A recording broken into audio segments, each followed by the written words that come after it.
It's all over. I'm the only one left.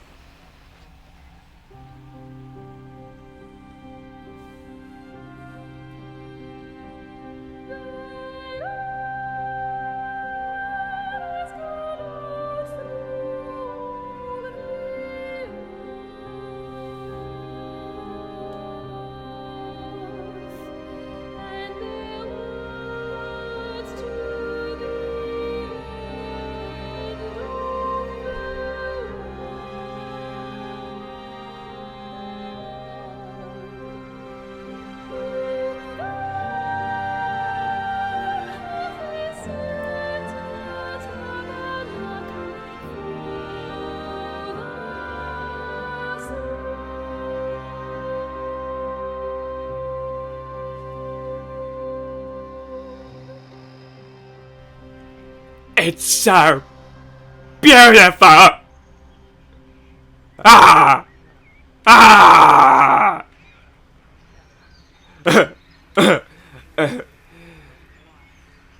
Okay, well, now the beginning. Jimmy! Hello everyone, and this is Press X for Jimmy, and welcome to my first ever review on my channel. The game I'll be talking about today is called Everybody's Gone to the Rapture, and this is a game on PS4. Now I'll just say this first, don't buy this game! Not yet, anyway. Now, I'll explain my outburst a little bit later in the review, but for now, let's get into a few more details about this game. Everybody's Gone to the Rapture, developed by Santa Monica Studios, most famous for the God of War series, and British developer The Chinese Room. If you haven't heard of The Chinese Room before, then you might not know what to expect. But one thing they are good at is creating beautiful games. When I started playing this, I was overwhelmed with such wonderful landscapes and welcoming, warm environments. This game makes great use of the CryEngine, which has been used in other games. I also had a personal love for the setting, as it's set in a fictional town called Yorton in West Country of England, and being a born and bred Suffolk boy like myself, I was falling in love with my surroundings. So we're gonna go into the stars at night. They be closed until further notice. We've got the flu. Please try the You've got the flu? Some of us get bloody rabies and other stuff. Yeah, we still open our pubs. Not sure about this pub.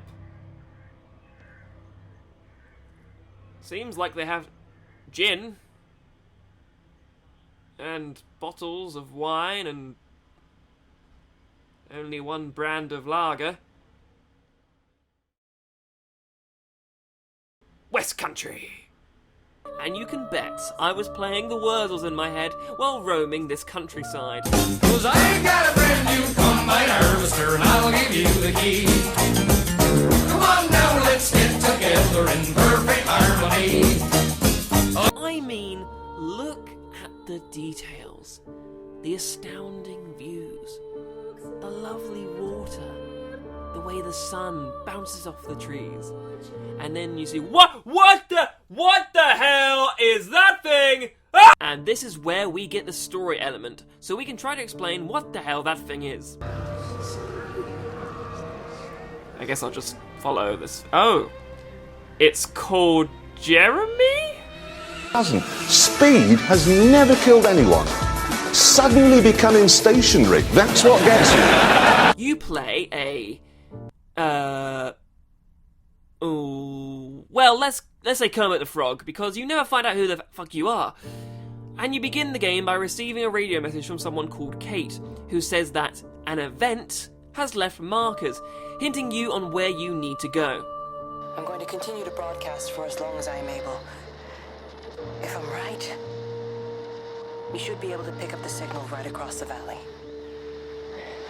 The event has left markers. The answers are in the light.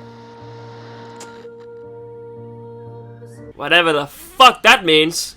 Yeah, this is where the trying to understand theme begins. So I won't give many details away from the story itself, not because of spoiler reasons, but more, I'm struggling to understand it myself.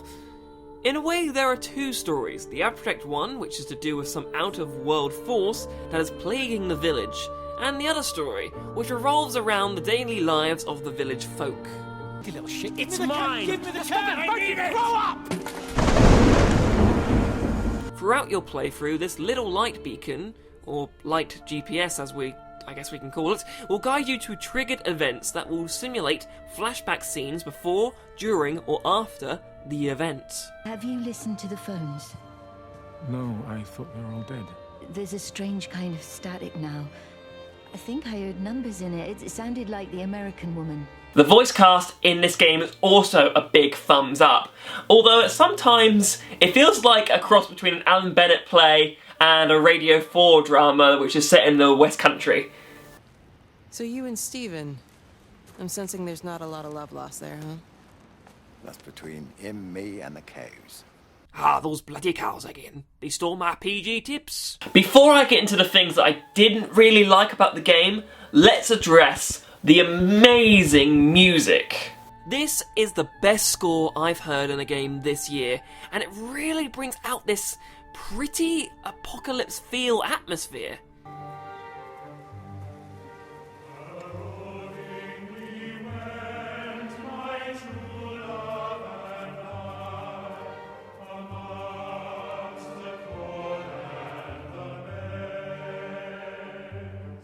One thing I found very strange about it though, is that sometimes the music just plays randomly, almost as though it's on a shuffle on an iPod. For instance, I saw a scene between two characters. The scene ended with a line that isn't very dramatic. However, suddenly I get a blast of choir-powered ballads. It would also come in during the middle of scenes all of a sudden. Can you imagine that in a film scene? Calm down, Sam. I'm sure we'll get the ring to Mordor. That's alright, Mr. Frodo. We'll try our best, and hey, maybe we could have some potatoes when we get home. Sam, do you know what I have absolutely no idea, Mr. Frodo. Oh, please, make it stop! Now, let's mention a few things in this game that I wasn't so fond of. Number one, it's slow! Very slow! Slow! Now yes, I get it, it's supposed to be slow, so you take in the surroundings and the beauty of it all. But it's also a flaw. Because this game has so many features you don't want to miss, I find myself searching everywhere so I don't miss a hidden scene that will help me understand what happened to this village. But it takes ages! There is a way to go faster by holding R2 to adjust your speed, but have a look at the difference here. Now, boys and girls, I'm going to show you the difference between normal speed and the adjusted speed when you hold down the R2 button. So, here we go. Normal speed.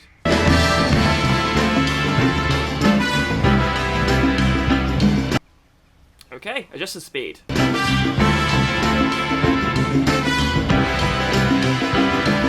Oh, that speed. Oh, and hey, remember that light GPS thing that's supposed to guide you on where to go? Well, sometimes it can be a little derpy. Which is great when later on in the game it's your only hope of ever progressing the fucking story. I mean, sometimes it's very clear on where it wants you to go, but other times it won't show up until a couple of minutes later, or it'll just troll you into going somewhere where you've already been, and you know what's over there, but you want to go over there possibly, but you don't want to waste your time because the game is so slow, and this freaking light GPS thing is annoying you. Oh, so I'm guessing, well, hold on. Do I go over there? Jesus, I can't run that fast. Now you're going back to that side of the bridge. What are you doing? Hello? Are we going that way or not? Okay.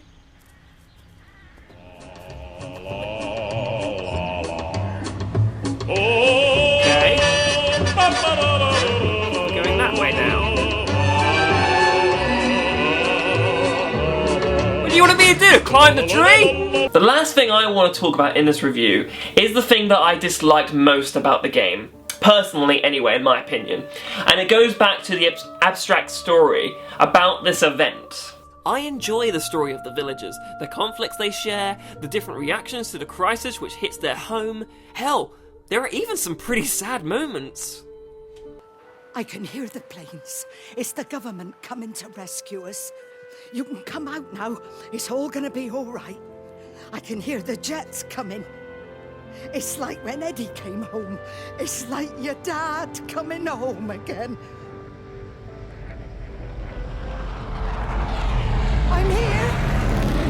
I'm down here. But the other story just doesn't work for me. Again, I can't say much, but I remember at the beginning of this game, I really wanted to unravel this mystery. I was asking questions all the time. What happened? Who's doing all this? Where is everybody? Why is ale 50p? Holy shit, ale for 50p? Fish and chips? Curry for £2? Okay, yeah, alright. I love this place. It was just draining in the end. And speaking of the end, it's not a big payoff, not in my opinion. So, in conclusion, I go back to my original statement. Don't buy this game! At least not yet. Anyway. I think this game is worth giving a try, but I would not pay full price for it unless you're into experimental games with gorgeous graphics, a great soundtrack, wonderful characters, and brilliant voice acting. And if you have the patience to figure out the mystery, then maybe this is the game for you. However, if you detest games like Stanley Parable or Dear Escher, maybe this isn't the game for you. Personally, I enjoyed it, and if I was to give it a score, I would give it 8 out of 10. Now, this is a generous score from me personally because, I gotta be honest, I kind of fell in love with it because of the Suffolk feel and it reminds me of home. And even though the abstract story was kind of distracting and I really lost interest, it didn't bother me too much with the gameplay. I actually did enjoy it in the end, I think. I see tiny flecks of what looks almost like, if I had to try and find a description, liquid light. I cannot explain this phenomenon.